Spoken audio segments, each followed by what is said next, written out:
All right, fine. I'll be a gracious host. How you doing? Little Mermaid is the scariest Disney movie by far, though. Why the hell is Ace Blade in your Kickstarter? Some comics. I'm getting controversial today. We're gonna get controversial today with. My proudest moment is this interview and being able to talk to you two.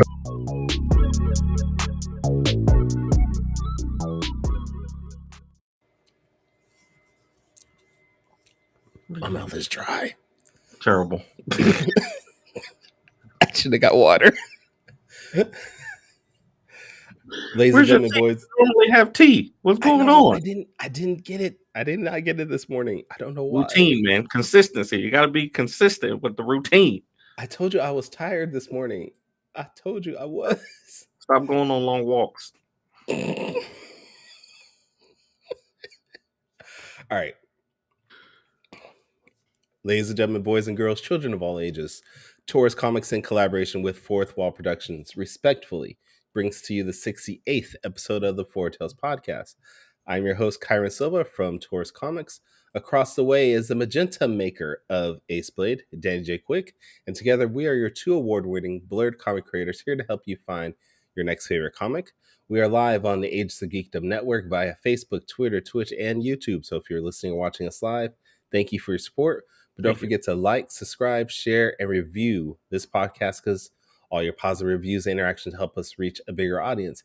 And if you want to, financially support the Four Tales podcast, please go to our website, fourtalespodcast.com, buy some merchandise, buy us a coffee. If you want to go through Facebook, send Danny some stars. I think that still works, right?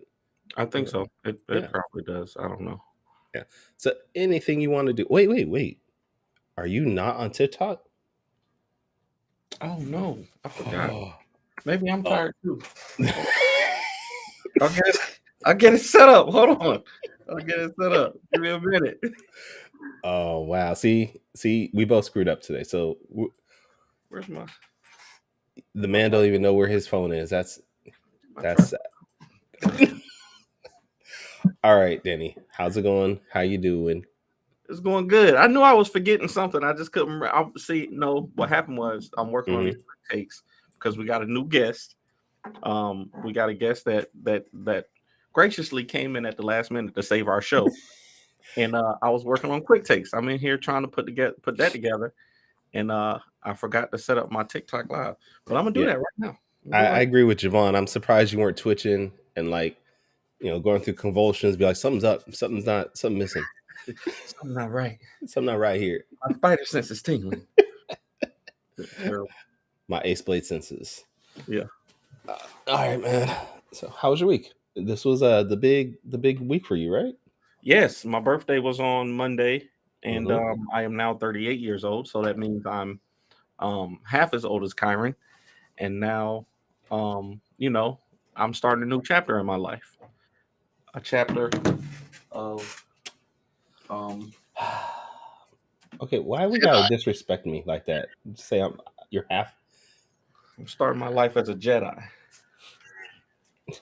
You're the second person in the Star Wars universe to have a purple lightsaber. That's right. See, if I had known we were pulling out lightsabers, I would have got mine. But you got one? I do. We got it 2 years ago. We went to Disneyland. I got to go through the whole situation where we make our own lightsabers. I remember that. That's that exclusive stuff. Whoa, wait a minute, Javon, with the Star Wars is boring. What? You wildin'. Star Wars was boring at one point. All right.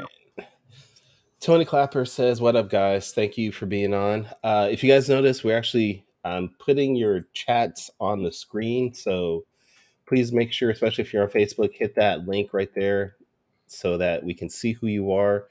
We're just trying something new, trying to make sure we can get some engagement. And if you guys don't really notice, we are sort of freestyling things today. This was an unexpected episode, but we're going to have fun either way, I would say. We're going to talk about some comics, We're gonna talk about some Kickstarters. We're gonna talk about what's going on in life right now. So yeah, let's do it. What platform are you using? Imani wants to know what platform we are using. Is this Restream? Yeah. Is that what it means? That's what it means. Yep. Yeah. Yes, Isaiah. If you're watching us, definitely hit the link. Yeah, we're using Restream, which allows us to go to 4 different social media platforms. So I went live accidentally. I'm not paying attention. All right, we got to get it together, bro. We got to get it together. All right, you know what? We're gonna bring our guy here because you're not paying attention. I need somebody to talk to. So we're gonna talk. Please save us, Chris. Please, Chris Thomasma. Hey man, how's it going? It's going all right, sir. How about yourself? I'm doing good. Just going for a walk. Be careful what you see in the trees when you go for walks. Yeah, be careful. Be careful out there. You never know what you see. Yeah, man. Is that your normal morning routine going for a walk? Not lately because it's been like so cold, but now it's getting better. Like for a while, I used to go out every morning at like 5 or 6 and get a bagel. So now I'm kind of like getting back to walking every morning again. Oh wait, hold on. We got somebody else that's popping in on the stream. Hold on. Yeah. Nope. We thought we did. Almost. They have that connection. All right. Close. Well, that's good though. I think it's good to get out and get active. I recently have started. I've gained a lot of weight during the pandemic, and just because I like to eat in general, and I recently started getting on. I got a bike at my house. What do you call it? What do you call those things? Exercise bike? Exercise bike? No, it's called something else. But yeah, it's an exercise bike. Elliptical. And what I'm doing now, an elliptical, yeah. And what I'm doing is I sit on it and I play Fortnite with the kids. So I sit on the bike and have my legs going, and then at the same time I'm playing Fortnite with the kids. Wait, are you actually using the bike, or are you just sitting on it? No, actually using the bike. What's going on? I was like, I'm trying to figure out what y'all talking about right now. We're just killing time at this point. Oh, okay. All right, so Isaiah's on the line. We got Chris on the line. Both of you guys are amazing creators. What are we here to talk about today? Anything you want to, but I would like to talk about, our project going on, if that's okay. But definitely. Absolutely. Yeah. Absolutely. So first let's introduce yourselves. I'm sure most of our audience knows you, Chris Thomasma, because we've had you on the show before. Thanks for having me on again. Introduce yourself, and then Zay, you introduce yourself also. For sure. Okay, so I'm Chris Thomasma. I create a comic called Clay Girl, but a lot of people know me for creating Base Force, which has a volume 1 and a one-shot. And now I'm doing more Clay Girl stuff. So I'm a writer. I'll draw sometimes, but mainly write. So that's kind of my thing. Isaiah, you can go ahead. Well, I'm Isaiah Massey. A lot of people know me online as Zay Arts. I'm the creator, artist, writer for Iron Infinity, which is right here. I was like hold on. I don't know if y'all can see that. But this is like my very first poster that I created for the comic. I'm also the creator writer of Renation and CJ as well. That's like I guess it would be like my very first popular indie comic. So and that it goes off to be something that is connected to Iron Infinity in a lot of ways. So okay. Now, you guys are working together though on a project right now, right? Yeah. My bad. We're working on a new comic called. Actually, I'll let Chris do it because that's his thing. Oh yeah, so we're working on a crossover right now that's at in a Comic-Con. So it's Adventures of Clay Girl Comic Expo Special, and like it features 1 second. Iron Infinity, Clarity Girl, and Spider-squirrel, it looks like. Yeah, sorry. But yeah, it features his character Miss Makeshift and her cousin. What's her name again? Jasmine. Jasmine, and Charlie McEvely's Spider-squirrel. Okay. I love it, man. I love crossover stuff like this. Yeah. It's always a great opportunity for more people to, to introduce themselves to your characters and to see how they would interact with the heroes. Freestyle Yeah. Comics did something like this with a shoot 4 or 5 of Hot Shot, where they brought in Dyna Girl, and it was great. Like I just love stuff like that, especially in the indie community, where it's hard to advertise for your comic books. It's hard to get new eyes on it. So Definitely. being able to put different characters together is always a plus for me. Yeah, Right. one reason one inspiration I got from it is I was at C2 YouTube one year and I got a crossover that Kat Kalamali and Phil Falco did on for Haunting and Like Father Like Daughter. I Oh loved how Okay. well those two introduced those characters, but at the same time, since I knew them, it was like an added plus. So that's kind of like what I'm trying to do with this one, where you don't have to know anything about the characters to enjoy them. Yeah. At the same time, if you do know these characters, you'll enjoy it more. Nice. Yep. Also, want to choose creators like Isaiah and Charlie that already have stuff in the works. So, like, if you want to know more about Miss Makeshift or Spider-squirrel, you can do that. hmm Now I gotta ask because I'm looking at the Kickstarter right now, and I'm gonna put the link in the chat for other people to see. But I'm noticing in this picture we got Spider Squirrel and Clarity Girl in an embrace, a kiss. Is there a romance between the two that we need to know about, or what's going on there? Oh yeah, it's funny because back in 2021, after I read, I think Spider-squirrel issue 2 or 3, I forget which one came out at that time, I was like, I messaged Charlie and I was like, I know this is gonna sound weird, but I think Clarity Girl and Spider-squirrel like each other, like each other. And that's kind of how we got the ball rolling for that. It's because they're both really funny characters, and I thought, Clarity Girl would like Spider-squirrel. He's got that silly goose in him. Guys, here it says I fell in love with Clarity Girl the first time, Chris. Who said that? I don't know. It just says Facebook Facebook user. user. Okay, well, thank you, whoever that is. I really appreciate it. Got I love stuff it. going on in the background. Yeah, Yeah, you got that wind blowing. yeah. Yeah, it's going Yeah, crazy. it's windy right now.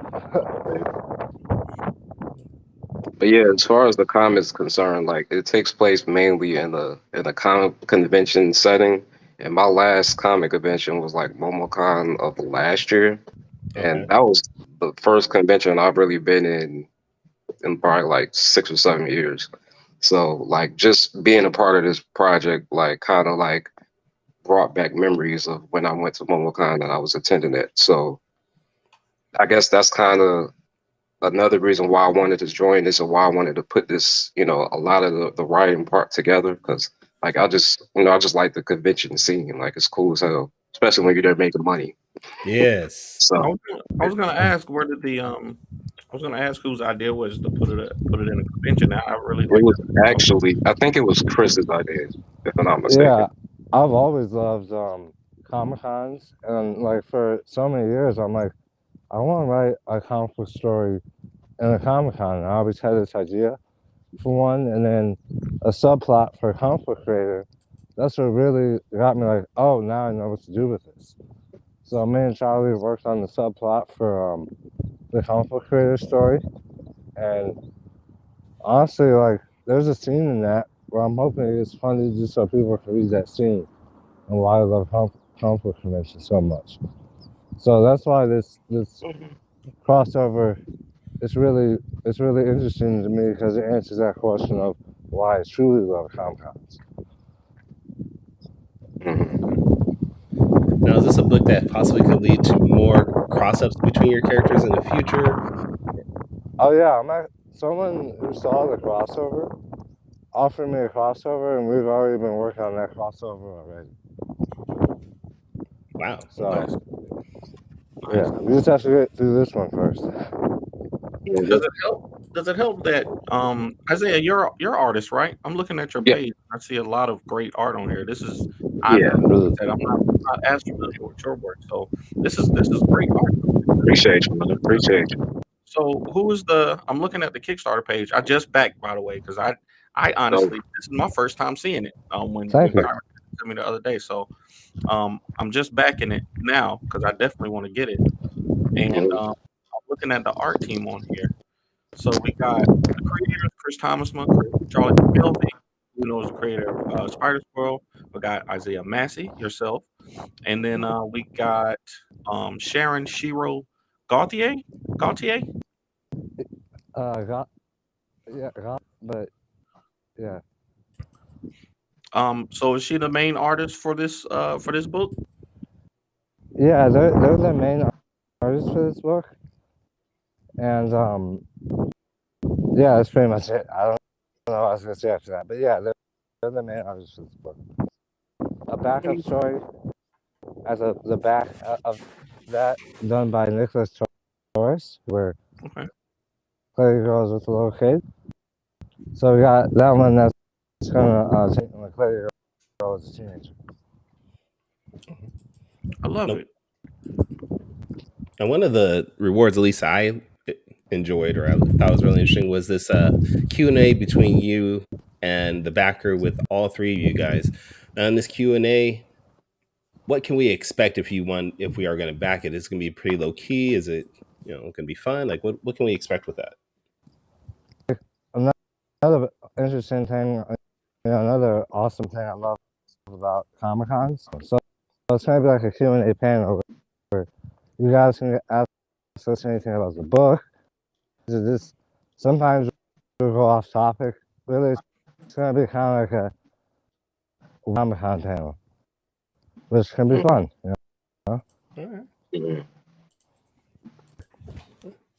Another thing I love about Comic-Cons is that you can really talk as you're buying them, and sometimes you get that story about that book you wouldn't have known if you bought it online. So that's another. Nice. All right, here. I'm just looking through comments right now. Jabon says he likes bid conventions. Yeah, big yeah. Yeah, I love big conventions. Like the small low key ones are cool. That's honestly where I first got my start. Like it's one out here in Atlanta called Onyx Con, and they haven't done anything in a long time. I think like since before the pandemic and all that. But when they were doing things, they had a really small low key one, and it was mainly for Black artists and Black people basically. And like it was super cool, but it was very low key. So when I got into the big boys, like which one? It was like Wizard World Comic Con or something like that. Like that just blew my mind. Yeah. That one hasn't been around in a long time either. Yeah, Wizard World. I want to say Wizard World turned into Galaxy, I believe. Okay, got you. Con is now what Wizard World used to be. I don't know what the reason was for the change, but I'm sure it was financial involved. Yeah, I think it was finances. Yeah, I think they were going there. They financially started having some issues. And they had to cut back on what they were doing, unfortunately. Got you. Yeah, I think it's the cruise that really hurt them. What was that? I think it was a cruise they tried to start that really hurt them. But yeah, Wizard World is my first Comic-Con. I remember going with David Jackson on one, and he was showing me the time. I was just selling stuff like Spider-Man, Prince, and whatnot. But like when I go to a comic, it's selling my stuff, so I don't even really worry about fan art anymore. Oh wow. Okay. Yeah. Okay. All right. Yes. So, in the future of comics. All right. I know you said you got more crossovers planned, more things like that. Is that, to me, that's one of the best things about being an indie creator is you can literally do whatever you want. Like I know, if we worked for Marvel and DC and we had access to, the biggest characters in the world, we would be able to, bring some Spider-Mans and some Supermans into our stories. But I think it's almost better. I actually made a TikTok the other day about the difference between indie comics and mainstream, and how indie is more like manga in my opinion. You can where you can get into it.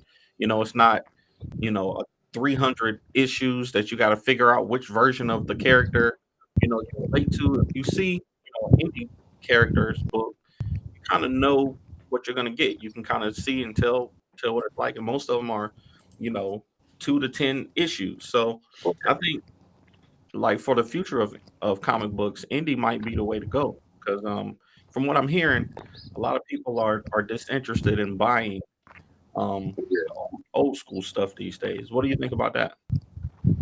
I think you have a point in like some ways, but I don't think American comics is just. But honestly, that's why I'm trying to follow that manga model. You can get any issue of Crazy Girl, and that's a jumping issue right there. So I feel like well, I have a question. Do you feel like indie can like bring back the comic book stores? Like, you know how like comic book stores are kind of like going downhill because nobody's really interested in Marvel and DC. So do you feel like indie could be like the replacement for that, and maybe bring back comic book stores to a newer light or whatever? It's tough because you have to build the audience first, right? You gotta go to these Yeah. local shows, and you gotta get some visibility, at least local visibility, in order to kind of support that. In order to bolster the comic book stores in your area with your product, you got to have the demand for it.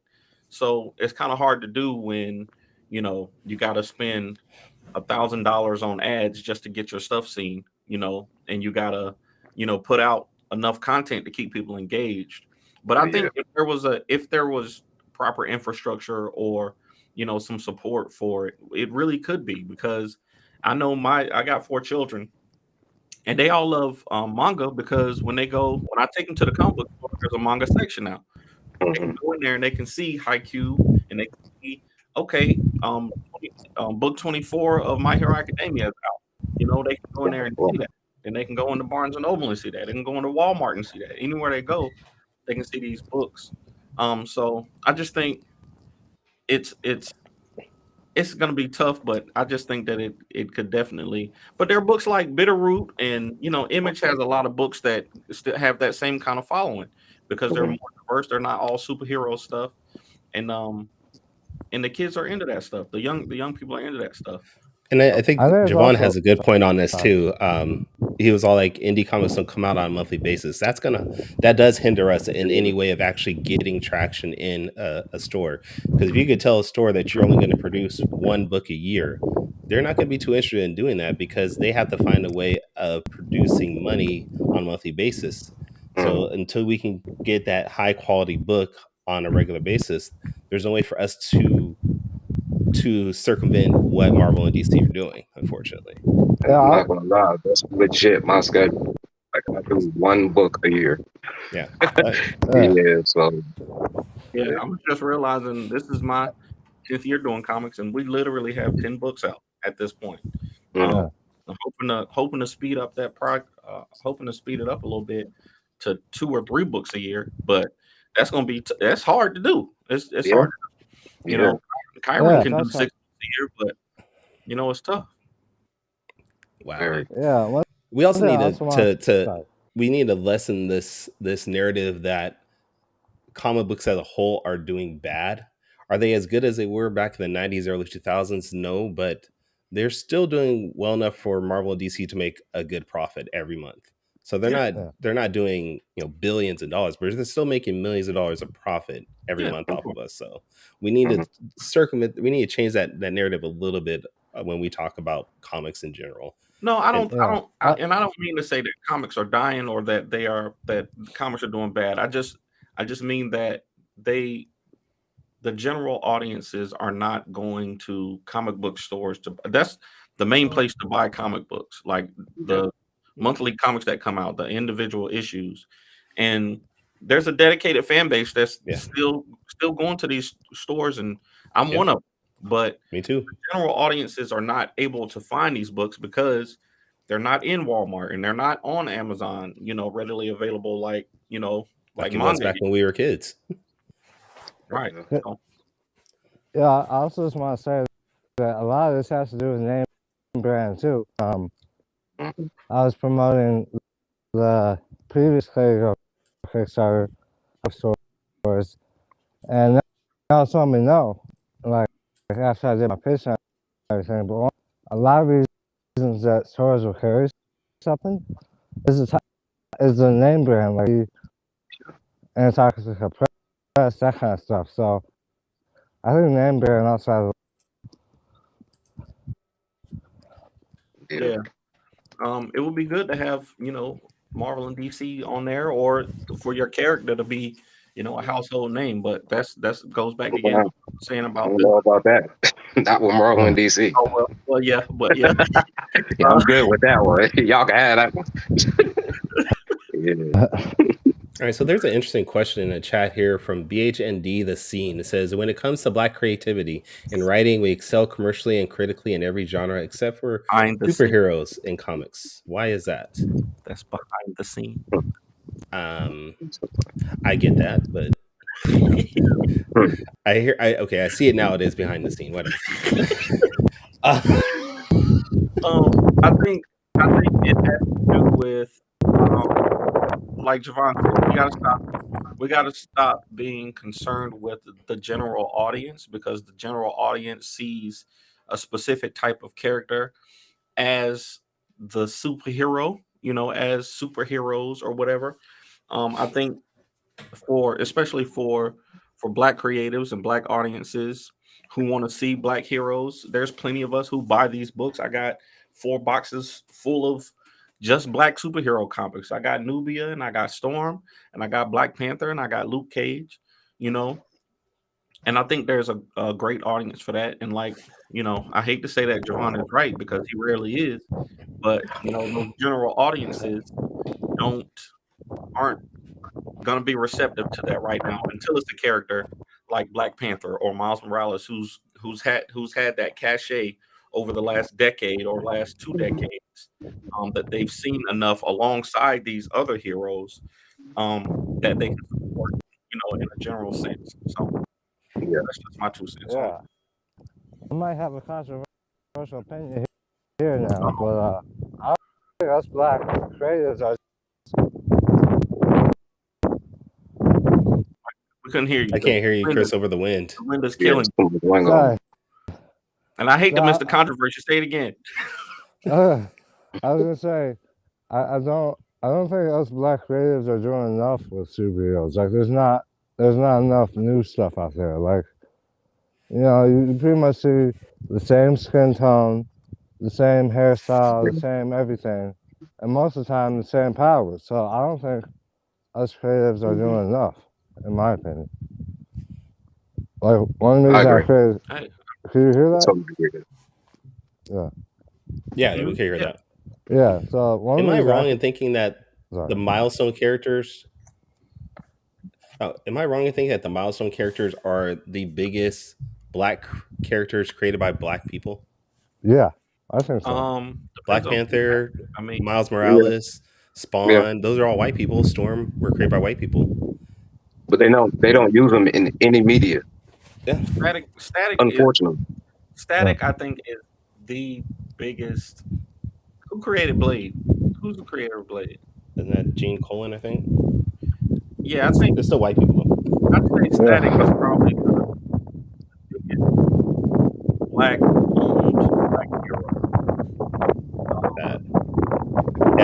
Blade was created by Gene Colan and Mark Wolpe. So Who created Blue Marvel from who? the Marvel universe? Yeah. Was it a white guy too? Oh man. Wait, Blue Marvel? Yeah. No, that was he's black and he's an actor. Okay.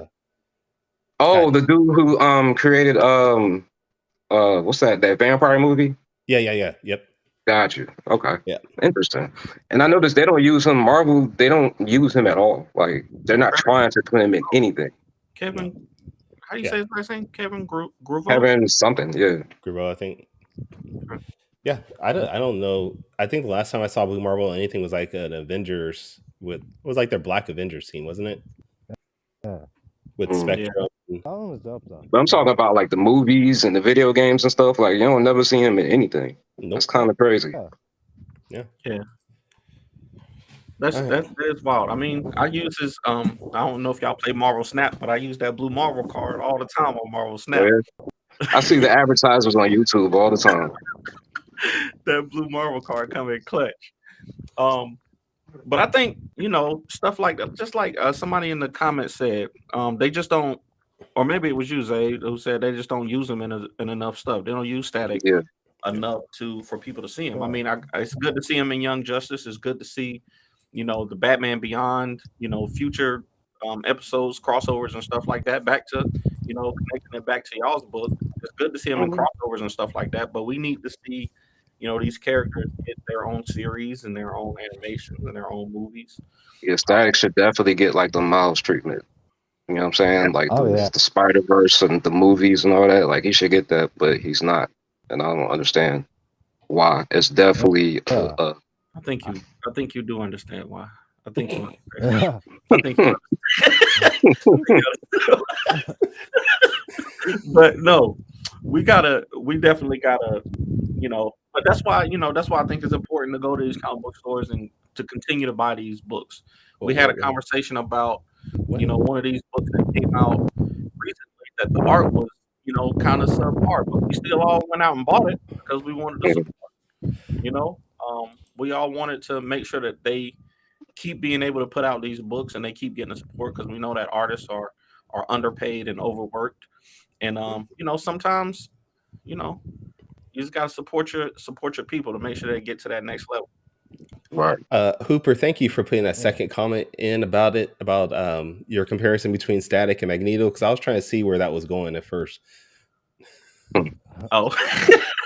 I was like, wait, who are they the same? That's terrible. That's terrible. Yeah, I also have a theory for why the one very popular.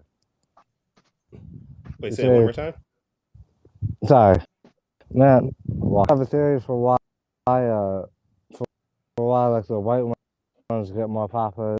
The white ones get more popular than the black ones. What's the theory? I think my theory is I was reading something about why they do that for women characters. And how basically men like to write most of the time like to write men. So there's not much stuff that I don't know, but then like I don't remember much of it, but it was basically like it was more palatable rather than when a woman creates something, then it's more for women. So I think the same thing can be said about versus white creators. It's more palatable. I can see that. Does that make sense? No, I can see that. And I think that goes back to the general audience. It's hard in 2023 because there's a niche for everything, right? Now you can find success with pretty much anything that you can create. If you want to do a supernatural sci-fi with elves and whoever, you can do that, and there's going to be an audience for it. But if you want to reach a general audience, you got to make a general type of story, and it's harder for indie creators, I'd say, to break through with that kind of story because already got Batman and Superman, and we already got Spider-Man. We already got, the characters that are hitting those general audiences. So it's tough to kind of break through that when, everything that would kind of diversify you from that is going to put you in a niche, right? So if your character is black, that's going to put them in a niche. There's a certain segment of people that's going to see that as a niche. If your character's a woman, there's people that are going to see that as a niche. If your character's transgender, they're going to see that as a niche. If they are disabled, they're going to see that as a niche, So it's kind of hard to get those things to the general audience without, again, building that foundation and the crossovers to put them beside the characters like Batman, Spider-Man, and Superman and Wonder Woman. And the time that it takes to do that, a lot of us just don't have that, man. It's tough, man. There's a lot of complexities in this in the conversation for creators. But it's always good to have. Yeah, in the comic we're doing now is the complexity of niche writing versus commercial writing, and why it's important to do those niche writings. I don't know if you heard that. Man, it is really hard to hear you, Chris. I'm sorry. Oh, That it- wind it's is just okay. killing you. Yeah, I'm Yeah. sorry, man. I thought Chris, this would be a good idea. It's all Huh? good. Yeah. Just put yourself on mute until you talk, and we'll try to make sure that we hear you. Okay. But it's I think it's good, man. We're gonna get there. I think we just gotta keep supporting each other and learning these infrastructures and building our own, ways to get books out to people. And the platforms that we use to kind of get our messages out to these people, just keep supporting each other. Like stuff like this right here, where we are. I see Chris's stuff all the time. I see Chris Thomasma's posts all the time, but I did not know that y'all had a Kickstarter until Kyrun reached out to y'all about it. And I was like, oh, they got a Kickstarter? Let me take a look. I'm going to buy it. That's because you're on TikTok all the time, though. That's not their fault. That's because you're on TikTok. That might be. I spend a lot of time on there. But no, we do need to find ways to work together to promote each other, because it's the only way we can get outside of, like Danny said earlier, outside of spending $1,000 a month on advertising through Facebook and Twitter. The only way we can really get together and have our book seen is if we work with each other. Right. I agree 100%. That marketing thing is something crazy. Yeah. Still trying to figure that out, Yeah, it is. It's wild, especially with, and I think it took me a long time to realize this, but building a community locally, has really been helping me. Like, I just got my books. So, Ruthie Carter is doing an exhibit in, the Museum of Art in Raleigh, North Carolina, is doing an exhibit for Ruthie Carter and the costume design that she did for Black Panther, right? Okay. Now, because it's a comic book movie, the museum reached out to the local comic book store and they said, hey, we want to highlight some Black comic books. Do you have any?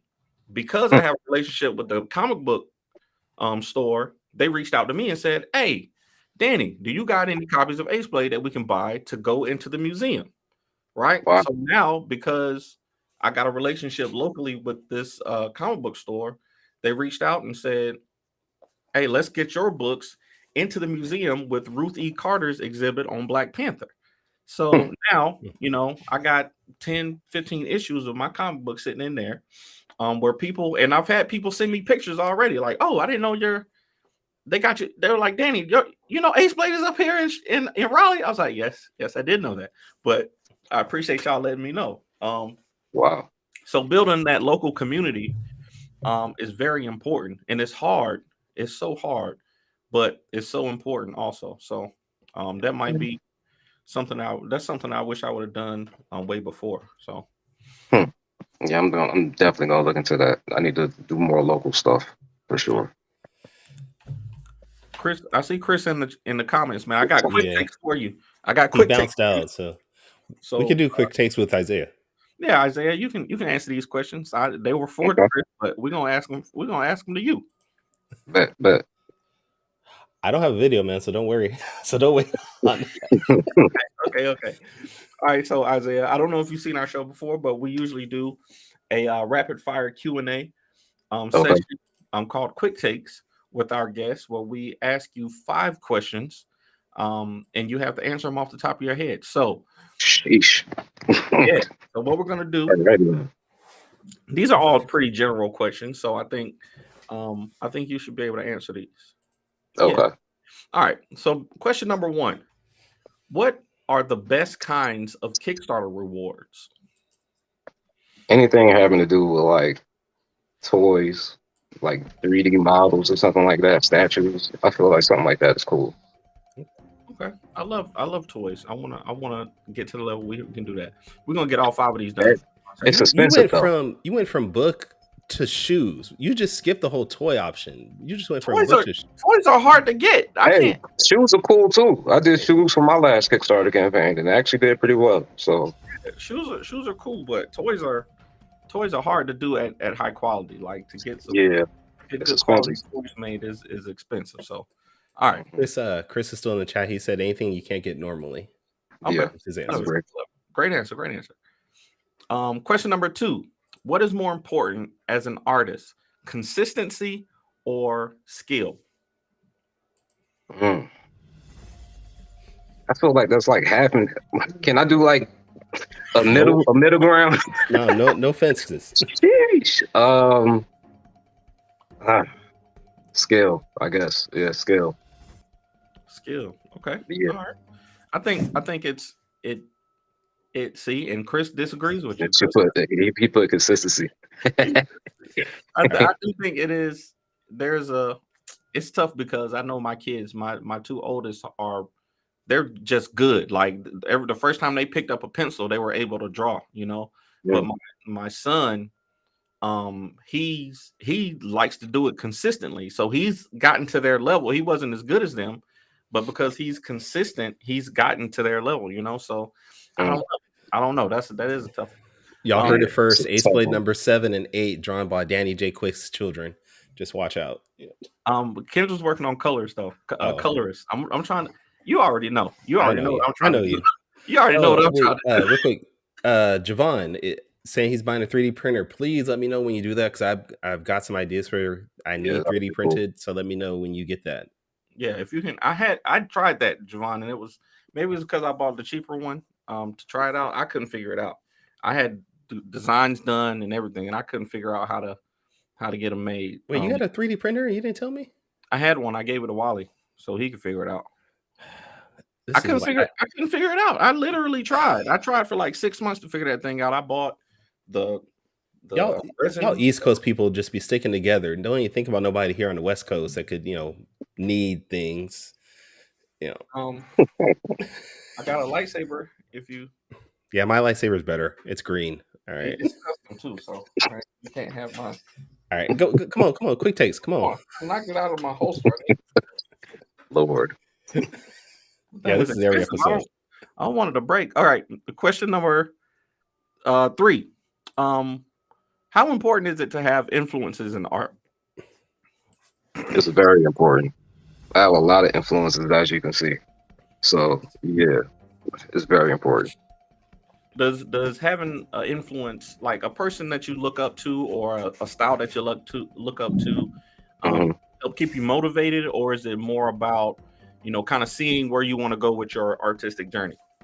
It's a little bit of both, honestly, because like I remember when I first started, I was looking at like Sailor Moon and Dragon Ball Z, and like even today you can still see it in my work, but like I'm still inspired by other stuff. So, and that other stuff is like way better than the stuff like in Sailor Moon and Dragon Ball Z. So yeah, it's a little bit of both, honestly. I was looking at your art and I was like, yeah, I can see Sailor Moon all in this, man. I can definitely see it. So I'm glad you said that. Beautiful answer. Wait, Danny, do you know the Sailor Moon theme song? I know you do. Fighting evil by moonlight, winning love by daylight, never running from a real fight. This is the one thing. I don't know. I lost it. You knew it. Don't lie. Yeah, he tried to play. Yeah, I knew it sounded like. I I know. Put that falsetto on, yo. He's like, if I was in the shower, I hit it right, but I mean, I do it. Y'all don't even know. All right, no. All right. Question number 4. So, we were talking about conventions earlier, so I want to know what are the best and worst things about comic book conventions? the best is the experience seeing all the cosplayers walking around dressing all kind of stuff. I seen a dude dressed like Misty. I will never forget that. Never. But the worst thing is con funk. Everybody knows that is the worst thing. I don't understand why people just go there, don't want to brush their teeth, don't want to take a shower. Makes no sense to me. Don't want to wear deodorant. It's weird, but hey, that's the worst. Yeah, that con funk it's like a cloud. It's like a cloud hovering around the and but not the stereotype, but there are certain people you see them, you know they're gonna be funky just right when you see them. But he coming my way too, and I can smell it already, man. And Chris agrees. Chris agrees. I think it's Javon said the best is the money, the worst is fatigue. Yeah, especially the older that I get, Javon making money. What? Especially if you go all 3 days or all 4 days. Oh man, it's worse. It's worse than a full-time job. Javon make money with his books. What Javon be out there killing it. You don't see all the pictures he be taking? He be killing it out there. I got to send him some more Ace Blade covers because I think he's out. I didn't see any Ace Blade covers in that last set of pictures, so we're gonna get him some more out there. I'm gonna need some soon. Also, I only got a couple left. Put that man. I'm get both of y'all to work. All right. So number 5, your comic book is a crossover event. Like we said, with Chris Thomasma and Charlie McKelvey. So I want to know your top 5 crossover events, and I'll say in comics and are there crossover events in anime? Yeah, anime. Yes, a couple. Okay, so I say top 5 crossover events in comics and anime. Can we do video games too? Yeah. Video games too. Come on now. Come on now. Can y'all see that? Number 1. Is that Number one. Marvel vs. Capcom, all of them. Wreck-It Ralph, I guess. I like that. I like that answer. I don't know the specials from the old WB cartoons, like the Saturday morning whatever. And Secret Wars 2. I don't know about 1. I don't think I've ever read 1, but number 2 was pretty cool. So okay, all right, man. We got one comic. Was that 5? I don't know if I was. Yeah, that was 5. It was. Okay, We got one comic book in there. I'll take it. I still say so my favorite crossover event on time is World War Hulk. I reread it recently. It's still as good as back in 2004 when I read it initially. I think it came out was it 2004, 2005, something like that. And it's still as good as it was then. So, yeah, I love that. Okay. This week's quick takes was brought to us by Long Walks. Get you one right now. On the park. Or just watch out for those trees. On the beach. Mm-hmm. Watch out for the jellyfish. Oh. Yeah. All right. Well, this has been fun. Isaiah, thank you for hopping on. Chris, if you're still in the chat, thank you for being on. Thank y'all. Especially because this was very last minute. We had a guest and they bowed out yesterday. So Chris and Isaiah at the last moment say, hey, we'll hop on. So we appreciate you guys just doing this. I know sometimes it's hard people just to jump on and just talk about their book. So yeah. Right. We do want to give you a chance to talk about your work individually, though. So where can people check out your work, your books, your social media, find out about you? Yikes. I should have had all this prepared. Give me 1 second. There we go. All right. So you got my first book, Iron Infinity. You can get this at mindlessdesigns.com or gumroad.com/Zayarts21, something like that. Then you have the second one, Iron Infinity Volume 2. Same thing, mindlessdesigns.com, whatever. And when you go on that website, you can look at previews of all of my comics. So go there, check it out, whatever. Instagram is Zayarts21. YouTube is ZayMM10. And my Twitter is also Zayarts21. Very nice. All right. Danny? Where can people check out your work? Y'all know me. If you want to find us, the best place to go is fourthwallpros.com. If you want to find me on social media, it's at the Ace Blade on all social media platforms. What about you, Kyrun? Where can people find you and your work? You can find me at tauruscomics.com. Get all my books there. I've redid my website, added some bundles there. So, taking some notes from my friend Danny J. Quick. He told me to update some things on my website. So I did.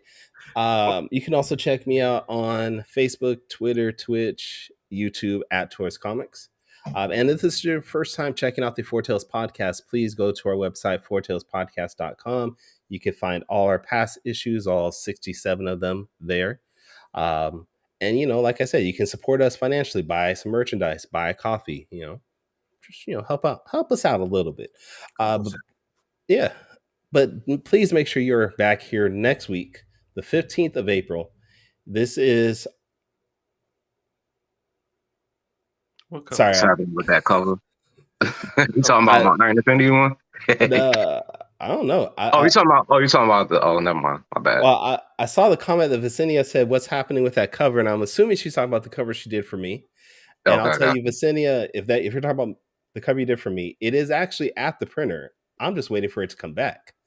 I can drop it if you want. Did you show people? Did you show it to people yet? I've showed it. Yeah. Okay. I put it on. Yeah. So it's at the printer. I'm just waiting for it to come back. It's a good looking cover. I like it. You did a great job with that, Vicinia. Great job. But join us next week, the 15th of April. It is our 2-year anniversary episode. We've been doing this now for 2 years. We have no idea what we're going to do. I'm going to retire. We are. That's going to be our last episode. But until then, sayonara, goodbye, and please take care of yourselves. So.